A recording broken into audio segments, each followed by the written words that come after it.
Sobat pencinta militer, sejak adanya keinginan TNI AL untuk mengganti 6 unit kapal fregat kelas Van Spek dengan kapal fregat baru, dan 2 kapal diantaranya akan naik kelas menjadi destroyer, dikemukakan ke publik pada Januari tahun 2018 lalu. Publik pemerhati militer di Indonesia selalu menunggu, apa tipe kapal yang akan digunakan untuk kapal kelas destroyer TNI AL ini.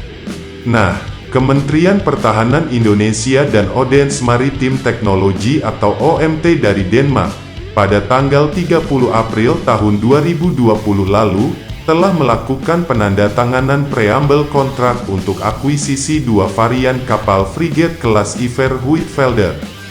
Dalam kontrak akuisisi tersebut disebutkan kata varian, yang berarti bahwa Indonesia tidak akan sepenuhnya menggunakan desain asli kapal fregat Denmark ini, dan akan ada beberapa perubahan desain.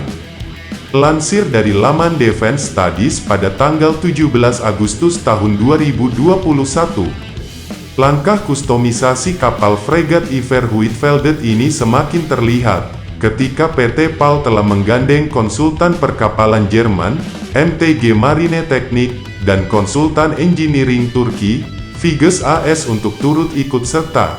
Hal ini sudah dilakukan pada bulan April tahun 2020 lalu, bulan yang sama dengan waktu penandatanganan preambel kontrak. Kini sudah lebih dari setahun prosesnya berjalan, sehingga membuat rasa penasaran publik semakin bertambah. Nah, sobat pencinta militer, dalam penyebutan tipe kapal di TNI AL telah dikenal istilah kapal PKR atau perusak kawal rudal, untuk menyebutkan kapal eskorta dengan bobot lebih dari 1000 ton, yang dilengkapi dengan rudal anti kapal, sehingga muncul istilah PKR Corvette, PKR Fregat dan PKR Destroyer. Khusus untuk kapal destroyer, istilah lengkapnya telah disebut sebagai PKR Destroyer atau AAW. Untuk istilah AAW di sini, merupakan kepanjangan dari Anti-Air Warfare, jadi sudah jelas, bahwa kapal destroyer TNI AL nantinya, akan menjadi payung pertahanan udara bagi kelompok kapal tempur.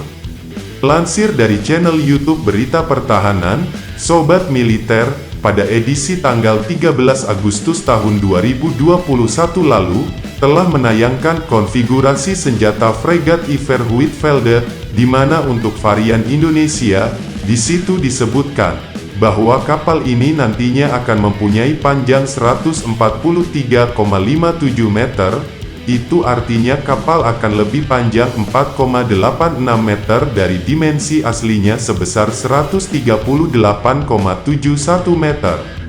Untuk persenjataan utama kapal ini selain 2 kanon 76 mm, CIWS 35 mm dan 2 peluncur torpedo, adalah medium range SAMVLS 3x8 sel, long range SAMVLS 4x8 sel, long range SSMVLS 2x8 sel. Dari konfigurasi persenjataan tadi sudah terlihat bahwa konfigurasi persenjataan untuk varian kapal Iver Huitfelder Indonesia adalah sama persis dengan versi komplet fregat Denmark, yang berbeda hanya pada merek rudalnya saja. Di antara keduanya yang berbeda hanyalah pada peluncur rudal SSM-nya saja. Kapal ini sanggup untuk melakukan serangan rudal secara salvo ke sasaran permukaan kapal, dan sanggup untuk melakukan serangan rudal ke sasaran udara, yaitu pesawat terbang dengan banyak target. Nah, sobat pencinta militer, untuk dapat melakukan serangan rudal dengan banyak sasaran, maka kapal Iver varian Indonesia ini mempunyai modal yang cukup, karena telah dilengkapi kombinasi radar fixed array tipe AESA Hensoldt TRS-4D, yang beroperasi pada C-band sebagai multifunction radar atau MFR, dan radar MMSR 2000 yang beroperasi pada L-band sebagai volume search radar atau VSR. Dari kombinasi kedua radar ini, akan menghasilkan hasil deteksi dengan akurasi tinggi, cakupan dari coverage yang unggul, pencarian yang luas, kapasitas pelacakan yang cepat, dan pemandu rudal yang akurat yang sangat dibutuhkan untuk serangan banyak target. Sehingga dapat disimpulkan bahwa kapal ini telah mempunyai radar berkategori anti-air warfare. Untuk kapal Iver varian Indonesia ini jadi lebih panjang hampir 5 meter, kemungkinan adalah karena penyesuaian konfigurasi rudal, di mana meskipun jumlahnya sama persis namun peletakannya berbeda, mungkin juga karena perubahan peluncur dari rudal tipe SSM menjadi sistem VL. Dari perubahan ini akan menjadikan varian Iver Indonesia bobotnya diperkirakan naik menjadi sekitar 5% menjadi panjang 143,57 meter dan beratnya 6.900 ton, sehingga akan melebihi kapal fregat kelas FREMM Begamini, yang panjangnya 144,6 meter dan beratnya 6.700 ton. Sebagai informasi, untuk jarak jangkauan rudal, TNI AL telah menganut standar yang sama dengan internasional, yaitu short range jaraknya kurang dari 20 km, medium range jaraknya 20-90 km dan long range jaraknya lebih dari 90 km. Kapal Iver Huitfeldt ini sejatinya adalah kapal fregat NATO, dengan persenjataan dan peralatan standar NATO, sehingga diperlukan izin terlebih dahulu untuk memasang persenjataan dari Blok Timur.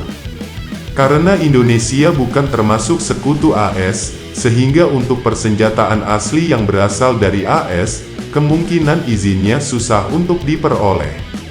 Nah, untuk jenis rudal permukaan ke udara saat ini yang telah digunakan oleh TNI AL, adalah rudal tipe Mistral Tetral jarak 6 km, dan VL Mika jarak 12 km. Sehingga jika Prancis menolak untuk menjual rudal Aster ke Indonesia, maka ada beberapa pilihan untuk rudal FLSAM yang berjarak medium di pasaran, yaitu VL Mika NG dari Prancis, CAMM dari Inggris dan Italia, Honto dari Afrika Selatan, KSAAM dari Korea, atau FLJSM dari Norwegia yang pernah dibawa di pameran Indo-Defense. Sedangkan untuk rudal jarak jauh yang ada di pasaran, ada Barak 8 dari Israel dan India. Untuk jenis rudal permukaan ke permukaan atau SSM saat ini, TNI AL telah menggunakan tipe rudal MM40 Blok 2, MM40 Blok 3, C802 atau C705, serta P800 Yahon, namun hanya rudal Yahon saja yang memakai sistem peluncur FL. Apabila rudal Yahon ini tidak diberikan izin untuk dipasang di varian Iver Huitfeldt Indonesia ini, maka di pasaran pilihannya untuk rudal FLSSM jarak jauh ini, hanya terbatas pada rudal BrahMos dari India dan Rusia. Apabila konfigurasi radar dan persenjataan varian Iver Huitfeldt untuk Indonesia ini sudah selesai, dan mendapat persetujuan dari Kemhan Indonesia, maka langkah selanjutnya hanya tinggal masalah produksi saja. Jika tidak ada halangan, maka produksi akan dilakukan 100% di galangan PT PAL, sehingga PT PAL akan menjadi galangan kedua setelah ASC Shipyard, yaitu pembuat Hobart kelas AWD Australia, yang telah membuat kapal sekelas destroyer di ASEAN dan Oseania. Jangan lupa like, komen, share dan subscribe Garuda Militer.